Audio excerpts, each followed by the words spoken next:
SBOA school जे आहे त्याच्यामध्ये RTEच्या खाली खूप सारे मुलामुलींना ॲडमिशनसाठी जिल्हा परिषदने प्रस्ताव पाठवला होता, पण त्यांनी ते स्कूल मॅनेजमेंट जे आहे त्यांना ॲडमिशन देत नाही होतं। त्याचं कारण हे आहे की त्यांना जे रिइम्बर्समेंट मिळायला पाहिजे, जे RTEच्या नियमाखाली एका मुलगाचा मागे जे सरकार कंपेन्सेट करतं, रिइम्बर्स करतं, ते पैसे मागच्या 7-8 वर्षापासून त्यांना मिळालेलं नाही आहे। त्यांचं बोलणं ही खरं आहे की एक प्रायव्हेट स्कूल आहे, त्यांनाही पगार द्यायचे आहे टीचर्सला।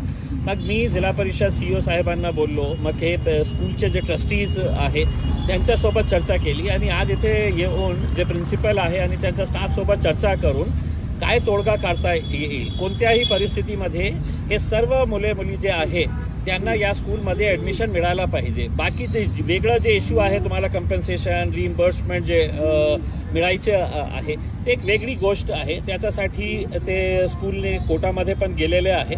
पण ते इश्यूला आपण साईडला ठेवून आता जूनपासून त्यांचा सेशन सुरू झालेला आहे, आता सप्टेंबर येत आहे, खूप लॉस ऑलरेडी झालेला आहे।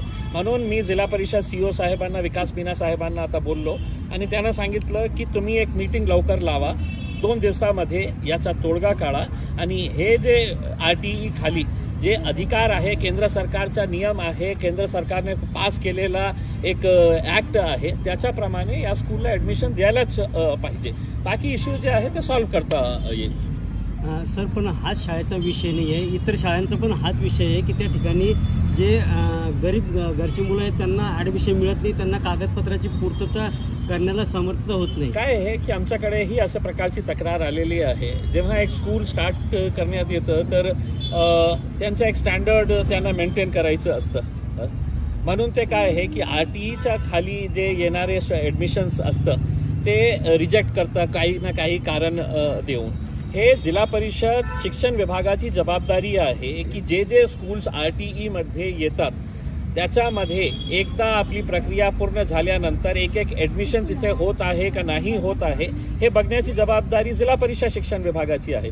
आणि कोणीतरी याच्यामध्ये काही कारण दाखवून ॲडमिशन्स रिजेक्ट करत असेल तर जिल्हा परिषदला हे अधिकार आहे त्या स्कूलचा रजिस्ट्रेशन कॅन्सल करण्याचाही अधिकार जे आहे ते त्यांच्याकडे आहे। म्हणून मी विकास मीना साहेबांना, जिल्हा परिषद CEOना हे सांगणार आहे, कुठे अशा प्रकारची तक्रार येत असेल तर कडक कारवाई त्या स्कूलवर करावी।